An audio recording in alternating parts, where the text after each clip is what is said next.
Welcome to Connecting the Best with the Next. I'm Debbie Anslem, publisher of the Quad City Times and a volunteer with Junior Achievement of the Heartland.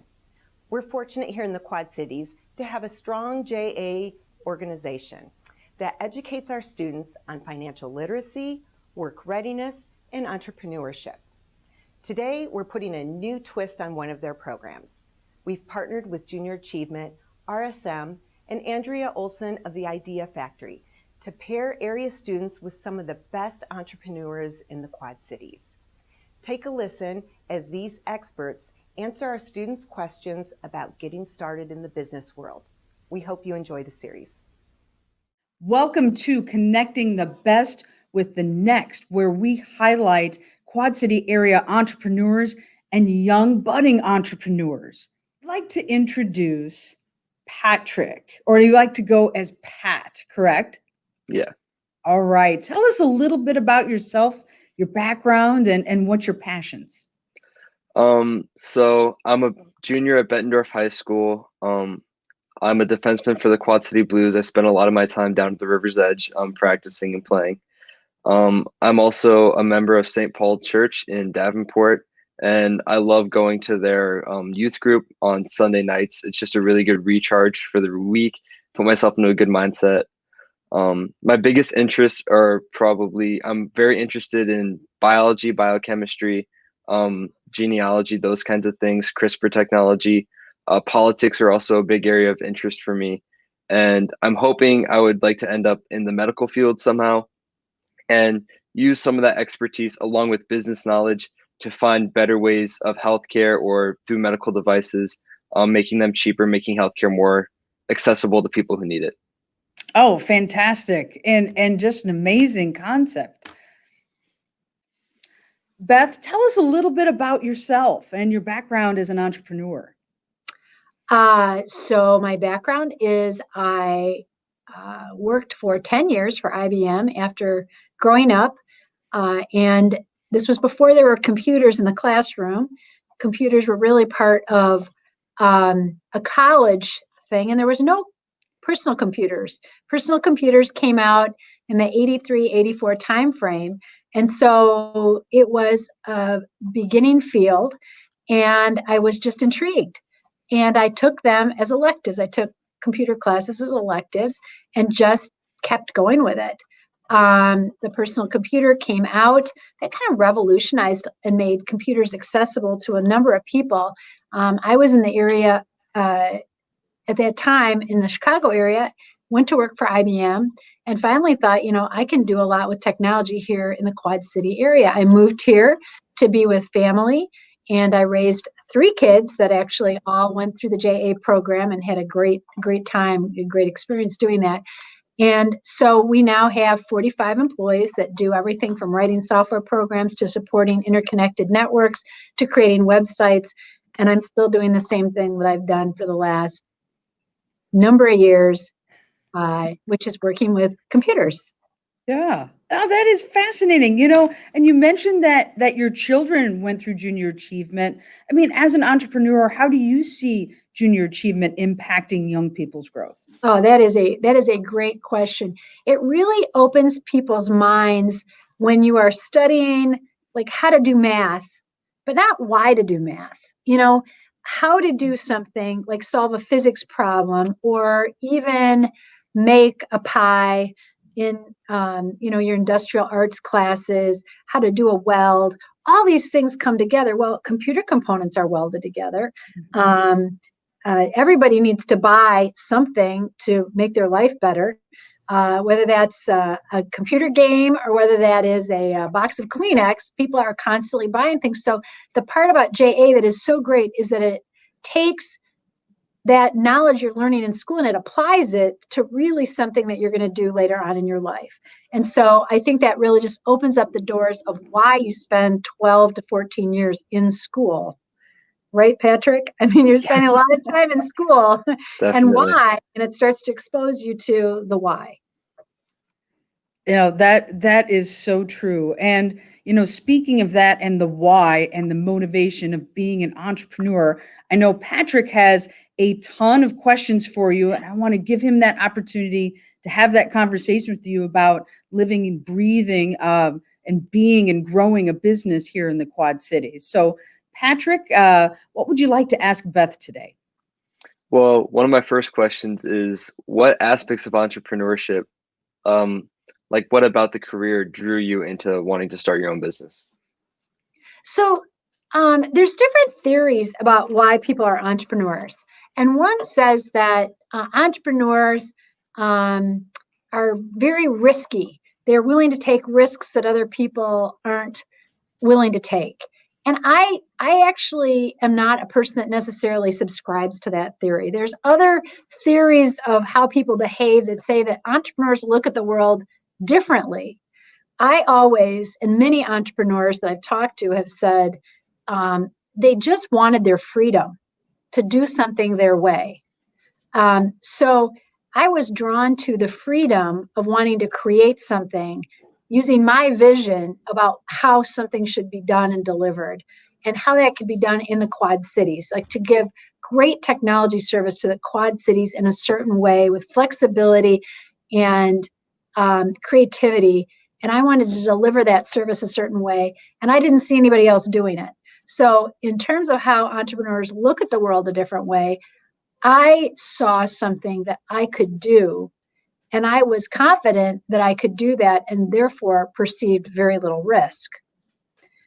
Entrepreneurs sometimes perceive low risk because they have a vision about how to accomplish something, so it does not seem like it is introducing risk. In fact, sometimes it seems less risky. Wow, I didn't think about it like that. Building So off that wanting last, your freedom and then perceiving that it's not actually risky to do what you want to do. yeah, that's really cool. I haven't thought about it like that. Building on that, I would say, what was the biggest challenge in starting your own business? Oh, there's never enough time. So I was, the first employee of my company.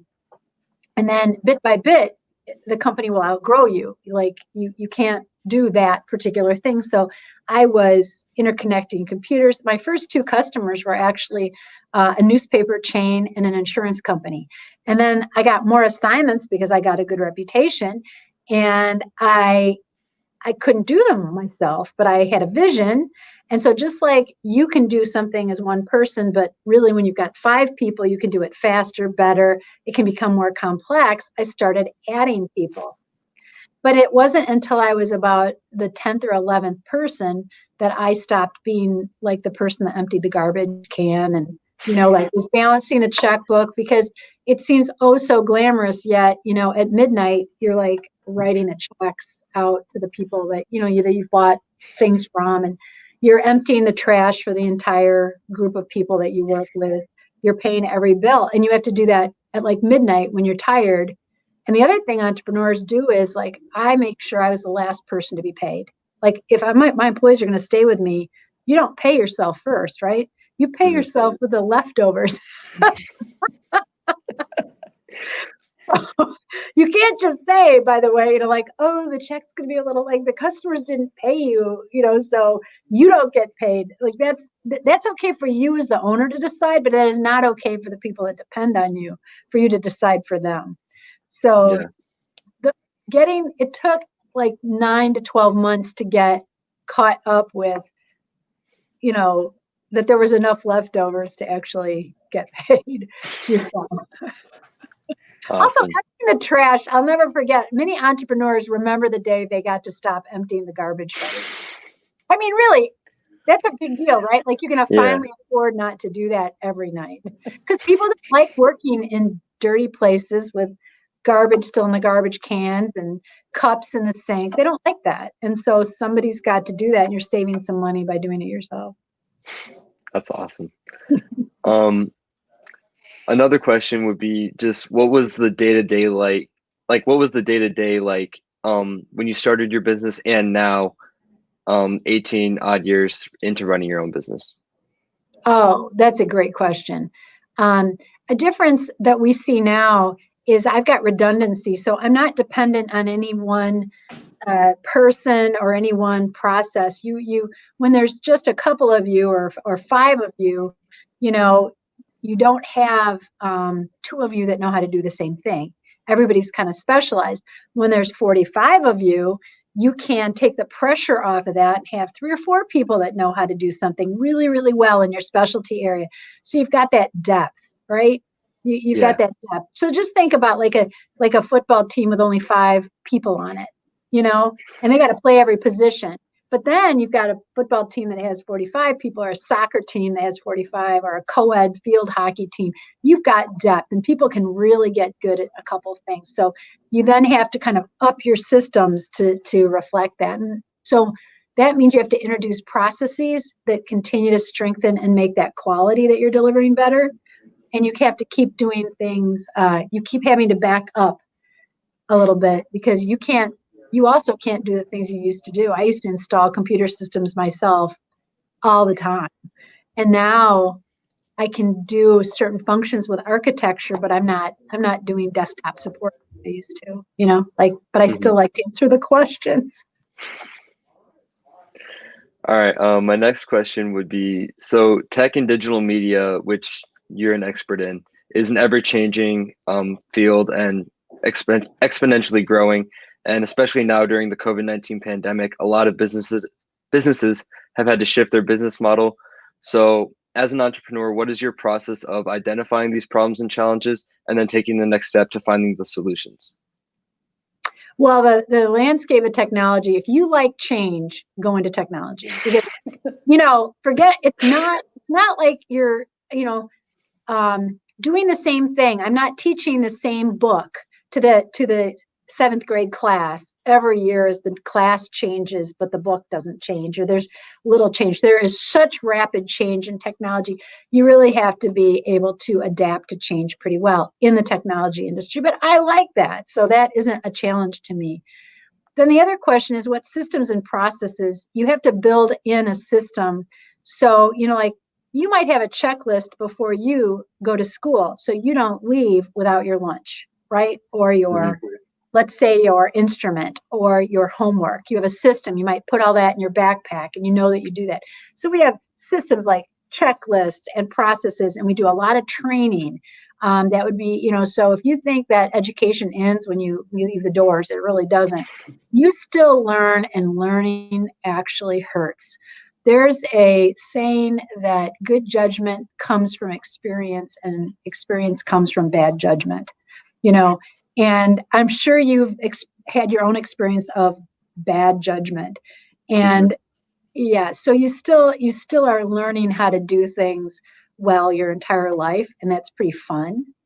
That's pretty fun. So as long as you give yourself a break and don't try to always be perfect, and yet try to aspire to learn your craft, you're going to be in pretty good shape.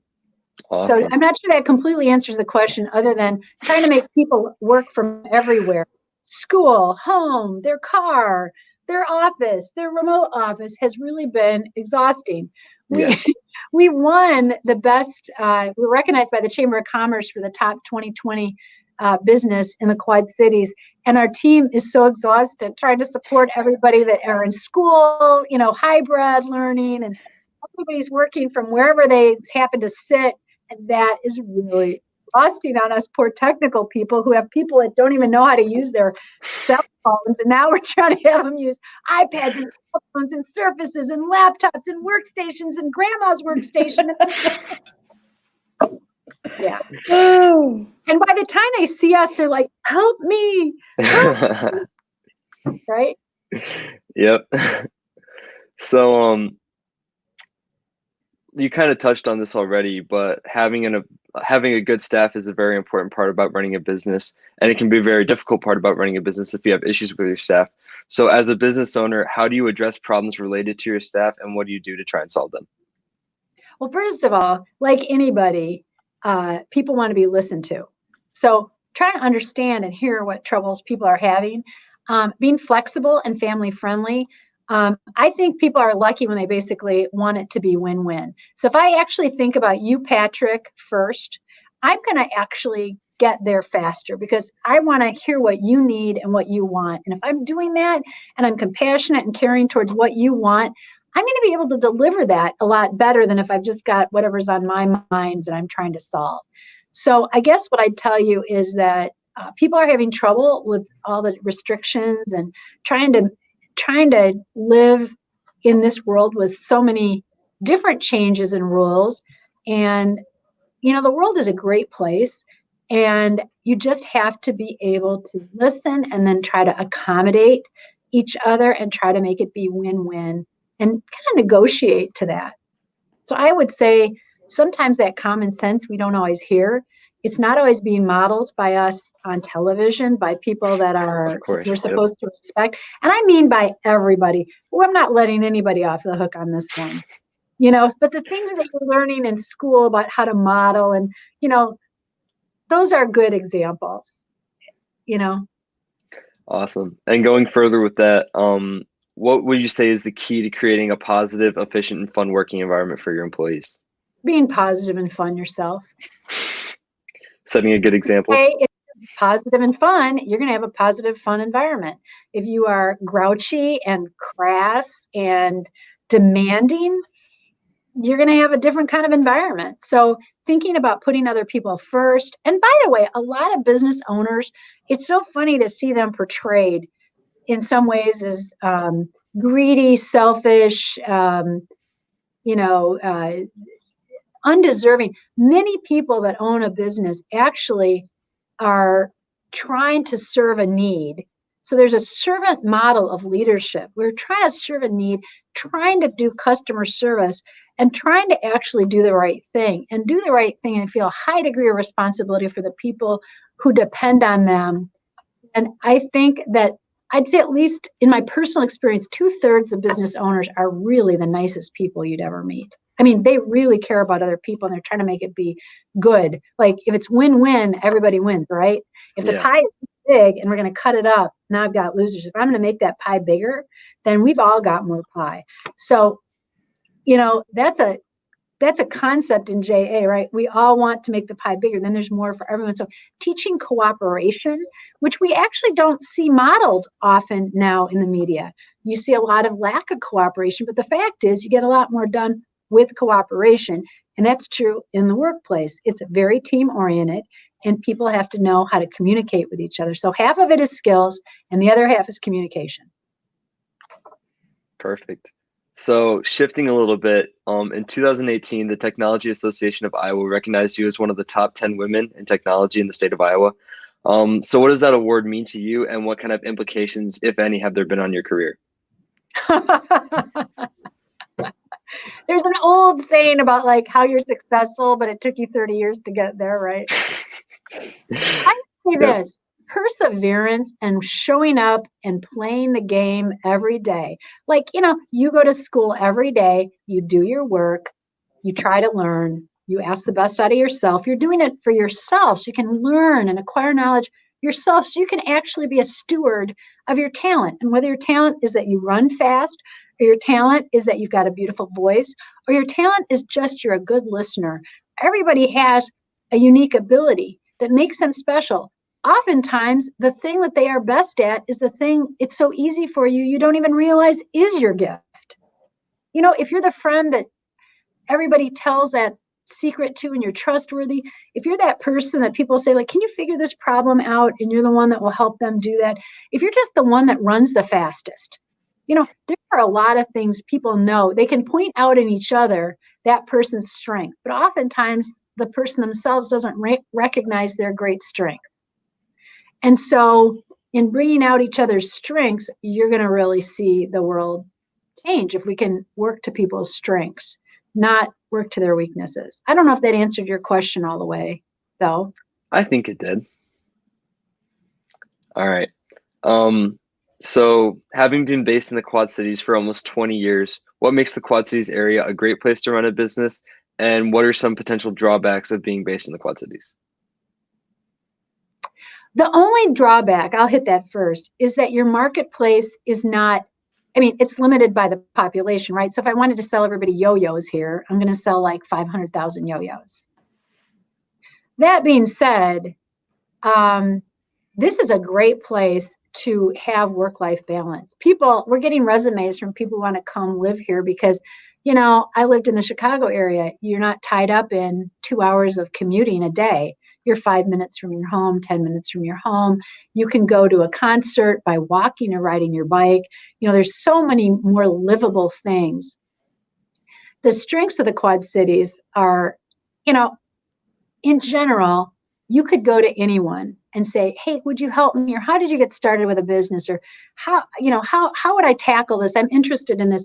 And there are so many people that will mentor you and just give you advice. So when I started out, my insurance agent, this attorney at Lien and Waterman, who's retired now, he was my husband's godfather. I would get advice and mentorship from very unlikely places. And so, Patrick, like your mentorship and the mentorship of the JA students, it's going to come from odd places, and people are more than willing to put out their hand and help, especially if asked, especially when they see that you're serious and have good follow through. And so, in terms of what awards mean to me, it's nice to get them because it's a happy recognition. In terms of what really makes a difference, it's showing up and playing the game and having a good attitude and lifting each other up. So I would say that this is a wonderful community for that. I mean, truly exceptional. Perfect. So pivoting again, having been a business owner since 1992 and having been through some tough times like the Great Recession in 2008, you touched on this in your last answer, but what kind of advice would you give to a younger aspiring entrepreneur? There's going to be a time where you feel ready, and don't put pressure on yourself. So there'll come a time where you're ready to make a change. Oftentimes, that is when something does not go your way. You're frustrated. You see everywhere in town, you're eating cookies and none of the cookies taste good. Or you go to all over to buy a cupcake and you find out there's no cupcake stores. Or, like in my case, I wanted to do technology a certain way. And I kept thinking, as I'm helping others, as I worked for IBM, which was a wonderful company, I could do this. I was trying to work through others and I kept thinking, I could do this. And finally, I'm like, I could do this. No, I could do this. And you know what? I will do this. So it's when I could do this turns into I will do this. And instead of putting pressure on myself, I actually decided to give myself 6 months to really figure out how to do it. I went to the community colleges are wonderful. I went to Eastern, EICC, Eastern Iowa Community College. I took a course on how to start your own business. And now they have a thing called Venture School. I took a class in it. I studied it. I wrote business plans. And then I found them all one day. I must have written, 10 or 12 business plans. And then I picked out the one that I thought would work. And then I did it. So wow. I approached it, thought about it, tried to architect a plan or like 3 or 4 or 5 or 10. And then I said, okay, now I'm ready to do it. And I took that step forward. So I would tell you, get a little background in it, think about it. Don't be afraid to do it. And it really helps if you have a good partner or family where they're encouraging. Everybody needs encouragers. Oftentimes the world is a really big discourager. Oh, you're going to do that? Don't other people do that already? Oh, are you sure that's going to work? Oh gosh, that seems like it might not work. I mean, think about every single invention. The world is flat. No, it's not. Galileo and the stars in the sky and the math that he did, like, oh, that's wrong. The world doesn't look at creative people in an uplifting way. They argue with them. They say they're wrong. And so you have to have a tolerance to just saying, well, if I'm wrong, I'm just wrong by myself. And that's okay. I can live with that. Awesome. You could be right. And the rest of the world is saying, oh, are you sure? And you're like, I'm going to just keep going. Yeah. Put one foot in front of the other. So I have one last question. and it's not very serious. Um, I was doing some research for this interview, and I saw that you were a big fan of the Quad Cities-based ice cream company Whitey's. As an employee of Whitey's at the Bettendorf location, I'm simply curious. I want to know what your typical order is when you So go there. I saw you were going to ask that question because you gave me a nice list of questions and you were prepared. I appreciated that. But there's always the chocolate marshmallow and razzle dazzle. So a chocolate marshmallow shake and the razzle dazzle. And then, they make so many really good things. So Oh you yeah, can get like ice cream molds at the holidays. But I would say just my go-to I alternate between those two. And every once in a while, like the slushie's pretty good too. yeah. The slushies are pretty If I good. see you, I'll be like, hey, Beth, you know my order, right? Perfect. Oh gosh. Oh, Beth, it just you can't go wrong with anything at Whitey's, really, can you? Definitely not. So, Beth, thank you so much for just your sage wisdom, and Pat for just some amazing questions. I mean, this whole thing was so inspirational, and just so enlightening. It just makes you want to go out and Wow. start exploring and building your own business, right? So, Yeah. I want to thank you, everyone, for being part of this town hall today, and hope you come back for the next part of the series. Hello, my name is Ryan Weber. I am the current Governing Board Chair for Junior Achievement of the Heartland. I am also the market leader for RSM's Quad Cities practice. At RSM, we are excited to be the leading provider of audit, tax, and consulting services focused on the middle market. We also believe in supporting the communities where we work and live. We are happy to support Junior Achievement because we believe JA helps to provide the resources needed to grow and develop the future business leaders of the middle market.